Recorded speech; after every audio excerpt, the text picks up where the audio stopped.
ce que vous avez pu déduire de cette réunion cet après-midi? Écoutez, l'information, vous l'avez annoncé, c'est ce que nous attendions tous, y compris nous qui étions en plein milieu des travaux. Donc, effectivement, il y a eu une commission de sécurité présidée par Monsieur Louali de la région de Casablanca-Stade, avec l'ensemble des membres et de sécurité, police, forces auxiliaires, autorités locales et gendarmerie. Il y a eu une visite du complexe. Et il a été décidé effectivement sa réouverture le 3 avril pour la mise à jour du calendrier du championnat où le Wydad, Inch'Allah, recevra les phares. Donc ça, c'est la principale information. Bien sûr, il y avait aussi la présence des représentants du Wydad et du Raja, ainsi que les membres de la fédération. Donc voilà, la décision a été prise. Tout en continuant bien sûr les travaux à l'extérieur. Et donc là, je lance un appel au public, parce qu'on a tous souffert de cette fermeture et le public casablancais en l'occurrence a beaucoup souffert. Et donc il y a vraiment avoir une approche citoyenne, un petit peu de civisme, parce que nous allons poursuivre les travaux. Les gens de la sécurité ont pris sur eux pour dire qu'à l'intérieur du stade, tout était prêt, mais qu'à l'extérieur, tel que c'était annoncé, tel que c'était dans les plannings, il y a encore des travaux. Nous allons essayer au mieux de gérer ces zones de manière à ce qu'il n'y ait pas beaucoup d'interférences par rapport au public.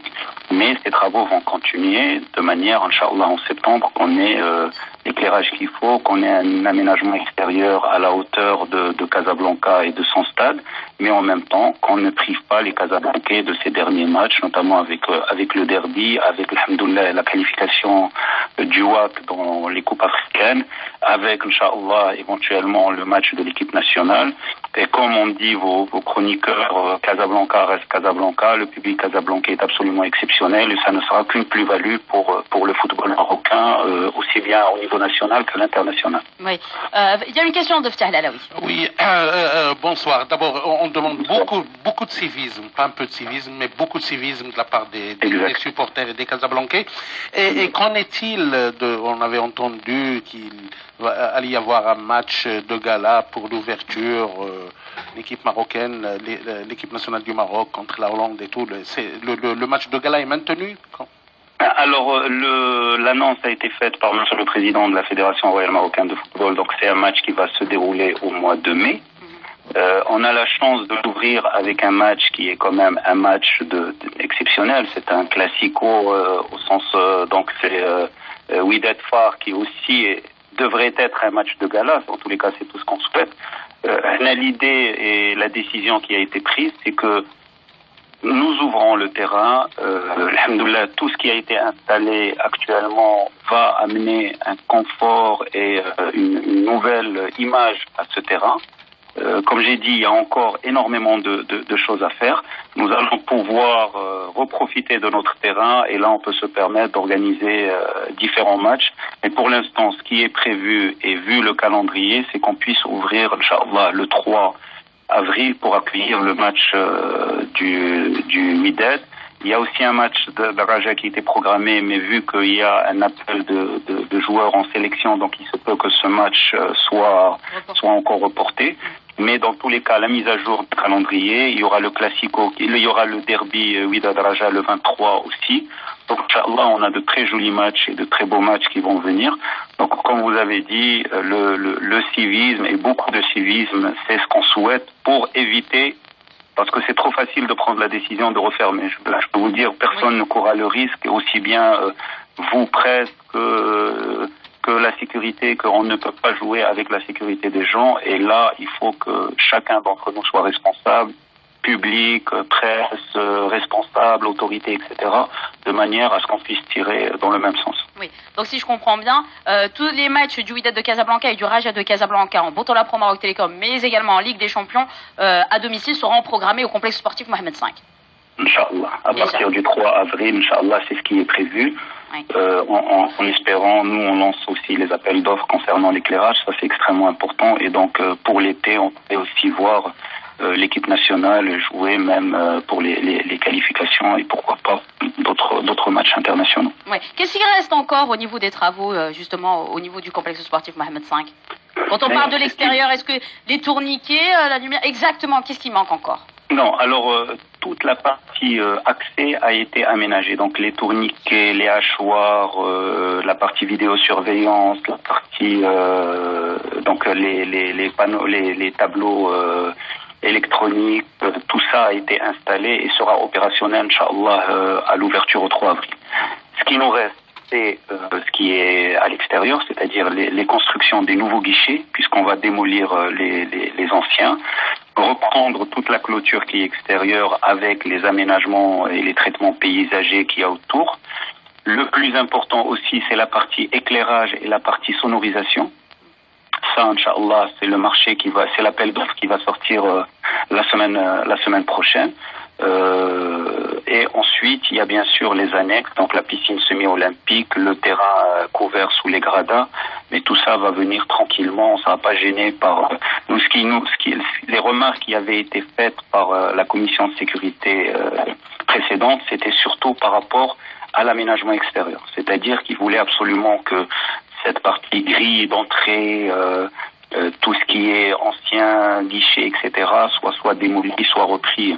Par rapport au planning et par rapport au temps, il y a des temps qui sont incompressibles en termes de travaux. Donc il était impossible pour nous de réaliser ça donc il était absolument important d'arriver à un compromis et de dire, ok, on prend sur nous, chacun d'entre nous, on va demander à nos entreprises de prendre soin au niveau des travaux pendant les chantiers, c'est de sécuriser pendant les matchs et d'essayer d'éviter au maximum qu'il y ait des choses qui représentent un danger.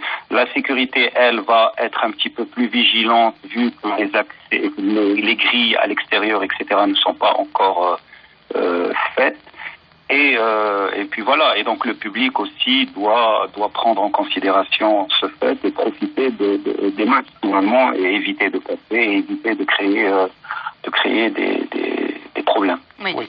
Alors justement, ma question c'était les nouveautés, vous nous avez cité quelques-unes. Qu'en est-il par exemple donc nous on peut tirer la conclusion que pour le moment il n'y aurait pas de match le soir puisque l'éclairage va être sombre. Qu'en est-il des caméras de surveillance dans l'enceinte du stade et à l'extérieur?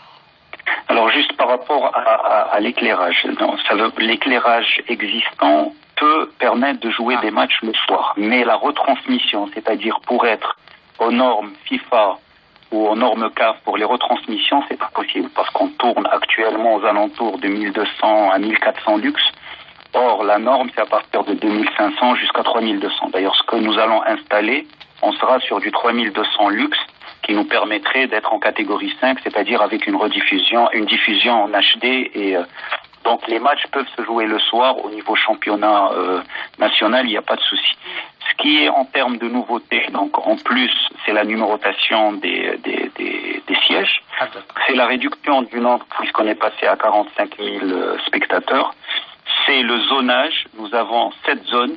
Alors chaque zone donne accès à un certain nombre de vomitoires et donc le flux des spectateurs sera orienté en fonction des zones. Ces zones auront un numéro et une couleur et les accès ne pourront se faire que par les rues et les boulevards correspondants. C'est-à-dire qu'il n'y a plus de croisement du flux de spectateurs qui viennent côté Fréméja pour aller côté Magana ou qui viennent côté Magana pour aller côté Fréméja. Non, il y aura une sécurisation à ce niveau-là à l'extérieur mais aussi à l'intérieur. Nous avons installé des caméras qui nous permettent, c'est ce qu'il y a de dernier cri au niveau caméra dans les stades à travers le monde, c'est des 30 mégapixels qui permettent des reconnaissances faciales, qui permettent de couvrir les 45 000 sièges de manière avec une reconnaissance et c'est des caméras qui peuvent enregistrer sur lesquelles nous pouvons, chaque intervention que fait il y a du hooliganisme, s'il y a n'importe quel mouvement de foule, on peut revenir en arrière, revoir les images, etc., sans pour autant arrêter l'enregistrement du live.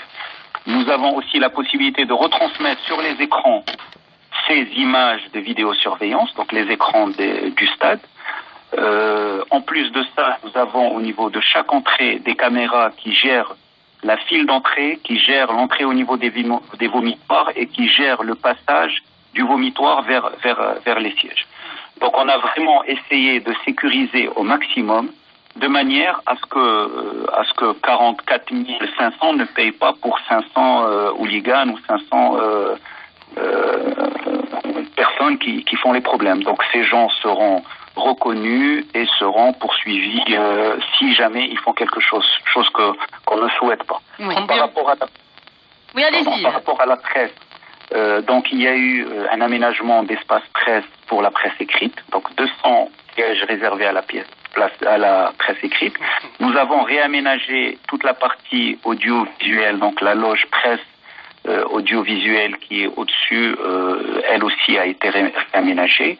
Donc voilà, globalement, plus bien sûr les lecteurs, les hachoirs avec lecteurs Codabar, qui permettent une ouverture automatique, un serpentin qui permet de gérer les fils, et ce qui est aussi important, et à savoir, c'est que le terrain maintenant est complètement fermé, c'est-à-dire que même quelqu'un qui saute la grille ne pourra pas accéder.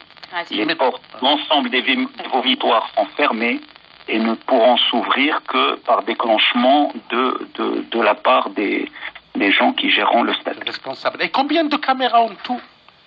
Alors, on a exactement 88 caméras qui ont été installées. Nous avons... À l'intérieur du stade? À l'intérieur du stade, tout à fait, et la gestion des entrées. Donc, une partie qui gère aussi l'extérieur. Mais à l'intérieur du stade, plus les accès, etc., on a 88 caméras. Oui. Une autre question, parce que l'aspect sécuritaire a toujours été un de vos priorités. D'ailleurs, c'est la raison pour laquelle la réouverture a tardé. Aujourd'hui, il y a encore des travaux qui se font au niveau du complexe sportif Mohamed V et surtout au niveau de l'extérieur. Qu'est-ce que vous allez faire justement pour ce match entre le Wydad de Casablanca et l'Aïsfoire? Là, durant cette semaine, nous allons, sur instruction de M. Louali et justement de la commission, c'est qu'il va y avoir un nettoyage total de l'extérieur. Donc nous allons enlever tous les déblais, le ferraillage qui était stocké, etc., de manière à ne plus avoir de problèmes, de vices de sécurité. Après, en termes de travaux, nous allons essayer de travailler par zone et sécuriser les zones dans lesquelles il y a les travaux, de manière à ce que pendant les matchs, il n'y ait pas l'accès du public.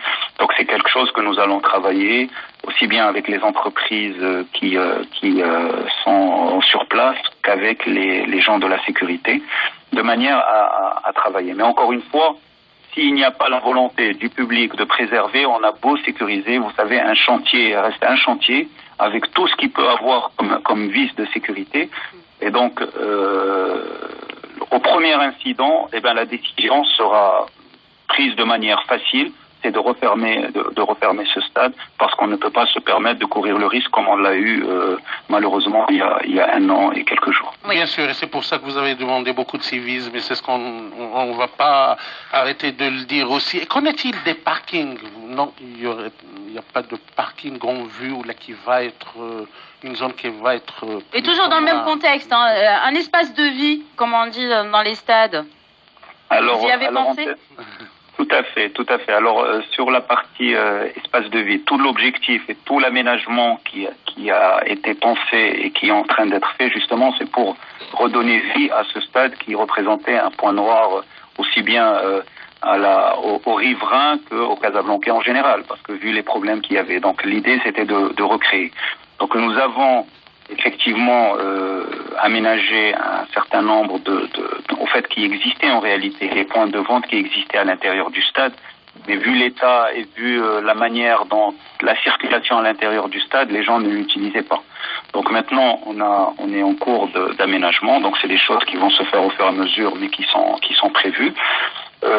Par rapport aussi dans les aménagements extérieurs, il est prévu justement de pouvoir créer des boutiques de merchandising pour les 2 clubs, aussi essayer de créer des espaces de vie à l'extérieur pour redonner vie à ce stade. Donc là aussi c'est prévu dans les aménagements extérieurs. Mais pour la partie parking, l'emplacement malheureusement du stade ne nous permettait pas d'avoir d'espace pour faire un parking souterrain. L'idée initiale était qu'au niveau de l'annexe, on puisse avoir un parking souterrain de 2 ou 3 niveaux. Malheureusement, la donnée économique et la rentabilité n'étaient pas justifiées par rapport au coût. Donc là aussi, on se retrouve dans cette problématique d'investissement par rapport au retour sur investissement, et donc on ne pouvait pas le faire. Donc il va y avoir toujours la même problématique, mais des stationnements plutôt aux alentours du stade qu'à proximité du stade. Ouais. Voilà, il y a une question de Boussanda. C'est surtout par rapport aux toilettes. Est-ce qu'il voilà, il y a des trucs qui sont prévus, parce que souvent, voilà, les gens avaient du mal à satisfaire leurs besoins naturels quand ils viennent au stade, surtout qu'on reste souvent 4 heures, voire même plus. À ce niveau, qu'est-ce qui a été fait, s'il vous plaît? On parle un petit peu des supportrices aussi, hein, s'il vous plaît. J'y viens, bien sûr. Justement, toute l'idée, c'est que ce stade redevienne familial. Donc, aussi bien les enfants que les supportrices, que les supporters. Donc, effectivement, il existe 54 qui ne se voyaient pas, mais dans ce stade, il y a 54 blocs sanitaires. Oui. Chaque bloc représente 4, 5, jusqu'à 6 cabines. Donc, nous sommes en train de les reprendre. Une bonne partie, pratiquement 50%, sera prête.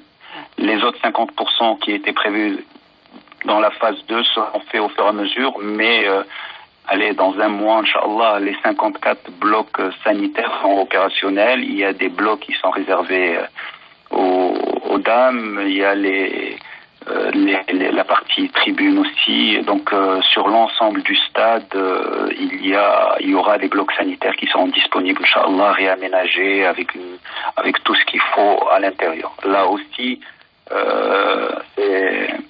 c'est le comportement qui va compter, parce que, comme je vous ai dit, ça existait, mais ils étaient dans un état piteux, et on a beau imaginer les meilleurs systèmes, si on protège pas nous-mêmes notre bien, ben c'est facile de le casser. Oui, mais il faut dire aussi qu'il y avait 2 ou 3 blocs sanitaires pour des dizaines et des dizaines de milliers de spectateurs. C'est ce qui fait. Non, il a déclaré que les 57, en l'occurrence, étaient déjà là. Hein, c'est ce qu'il a déclaré. La plupart étaient fermés. Non. Exactement, la plupart étaient fermés. Ils ouvraient 2 ou 3. Ils étaient détériorés. Oui, je sais. Malheureusement, maintenant, on demande il n'y avait pas de robinet, il n'y avait pas autre chose. Donc, quand même c'est pour ça que j'ai dit. Les robinets, ils arrachent un ensemble de choses, mais ça, vous voyez un peu. Oui, bien sûr. Donc, derrière, ce qui est important, et c'est pour ça quand Casa Events, qui, elle, va gérer, elle aura pour devoir, c'est justement cet entretien. Parce que avant, le stade ouvrait, les équipes venaient jouer, vendaient leurs tickets, repartaient avec les recettes, versaient une partie, etc. Et le stade, il était laissé à lui-même. C'était vraiment il était ouvert de partout, donc même en termes de surveillance et d'entretien, il était extrêmement difficile de le faire. Ouais. C'est pour ça qu'on a opté pour fermer ce stade, donc fermer ces vomitoires qui permettaient l'accès. Et à partir de là, il y a une équipe de gestion qui va s'installer. On ne va pas réinventer la roue. L'ensemble des stades à travers le monde qui n'appartiennent pas au club ont des structures qui les gèrent. Donc Casa Events, en l'occurrence, a été chargée de cette gestion. Et j'espère je suis sûr même qu'elle mettra les moyens qu'il faut et de manière à pouvoir entretenir, parce que tout est une histoire d'entretien en réalité. Si on a tardé dans la réparation, c'est que ce stade n'a jamais eu un entretien depuis les Jeux méditerranéens de 83. Oui. C'est-à-dire que la structure était dans un état piteux, l'étanchéité, les canalisations, tout ce que vous pouvez imaginer comme problème était dans ce stade. Le béton est quelque chose de vivant, donc si on l'entretient pas, c'est comme tout le monde, il se dépérit. Donc là, on a vraiment essayé de rattraper tout ça et d'être à la hauteur, Inch'Allah, des attentes des spectateurs et des Casablancais. Inch'Allah. Qu'en est-il des stadiers? Il va y avoir des stadiers? Alors, il va y avoir des stadiers, c'est des choses qui vont s'installer au fur et à mesure. Encore une fois, tout le monde est en découverte progressive. C'est-à-dire que les installations des équipes vont se faire au fur et à mesure. Pour l'instant, la police et les forces auxiliaires seront présentes sur le terrain. Ensuite, au fur et à mesure, il va y avoir une passation avec des stadiers professionnels qui seront formés aux différents aspects de gestion du stade. Bien sûr, encore une fois, le respect est très très important. Vous avez vu ce qui s'est passé à Marrakech, vous avez vu ce qui s'est passé un petit peu partout. Là aussi, et à toute couche sociale. Je ne dis pas que le virage est pire que... Non, nous pouvons avoir dans les VVIP des choses qui ne sont pas toujours agréables à entendre ou à voir. Donc là aussi, c'est un ensemble. Et encore une fois, souriez, vous êtes filmés parce que... voilà, tout le monde sera pris et chacun... on pourra même le diffuser sur le grand écran. Donc. Oui, justement, en parlant des grands écrans, est-ce qu'il y aura que le score du match et le timing ou il y aura autre chose? On pourra regarder, par exemple, les formations. Qu'est-ce qui va être fait, justement? Il débute, souvent, il arrive que Ftahra débute en allant aux toilettes. Est-ce qu'il peut le revoir au ralenti sur l'écran aussi? Mais il ne faut pas trop tarder non plus. Mais j'y vais entre les mi-temps. Mais justement, qu'est-ce qui va être diffusé au niveau des écrans? Nous avons installé en termes d'écran ce qui se fait de dernier cri, c'est-à-dire qu'il y aura la retransmission, nous pouvons avoir la retransmission en direct sur les écrans des matchs. Nous avons aussi, chaque écran est composé en deux écrans, un écran principal et une vignette dans laquelle nous pouvons avoir soit des spots publicitaires, soit des ralentis, soit des vues justement des spectateurs, etc., tout en ayant le score, en ayant le match s'il est retransmis. Donc les deux écrans peuvent avoir 4 images différentes, c'est-à-dire que nous pouvons à droite diffuser la partie entraînement de l'équipe locale, de l'autre côté diffuser l'entraînement de l'équipe adverse et vice versa. Donc on a vraiment une latitude extraordinaire en termes d'écran. C'est des écrans ultra HD, donc vraiment ce qui se fait de dernier cri au niveau de la retransmission. Donc voilà, de là on peut être fier de notre stade et j'espère qu'on sera à la hauteur encore une fois de nos attentes. Et Pierre est très curieux, il veut savoir autre chose. Je voudrais juste dire, ça sera ma dernière question. Moi, c'est est-ce que le stade va être dédié que football? Est-ce qu'on pourrait éventuellement organiser autre chose, faire le stade? Écoutez, pour le rentabiliser un petit peu, quoi. Malheureusement, encore une fois, le stade est un stade d'une ancienne génération de stades. L'architecture ne permet pas de recevoir des spectacles. La dernière fois qu'on a organisé un spectacle au niveau de ce stade, il a fallu reprendre la pelouse. Parce que venir et installer la scène sur la pelouse, c'est le seul moyen en fait, parce que le stade ne s'y prête pas du tout. Que c'est un stade qui est ouvert et qui est avec un angle très faible. Donc il n'y a pas cette possibilité de garantir en termes de sonorisation pour organiser des spectacles de musique ou autre.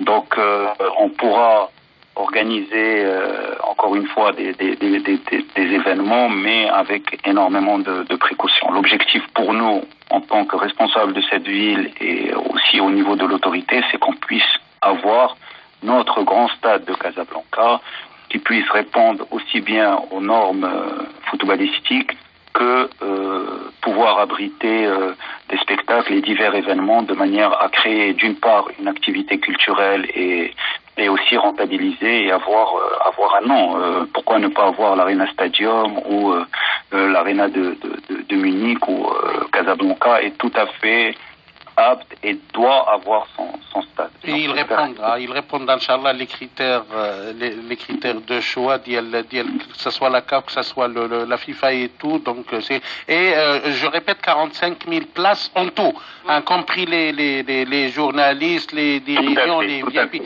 C'est 45 000, d'accord. C'est 45 000. Et numéroté, il faut le rappeler. Numéroté, absolument. Et souriez, vous êtes filmé, ça il ne faut surtout pas l'oublier. Voilà.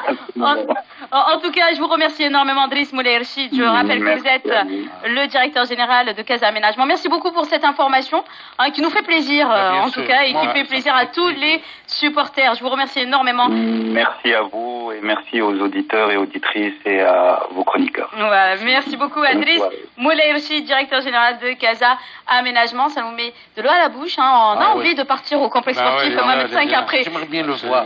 Oui, tous. Curieux. Tous.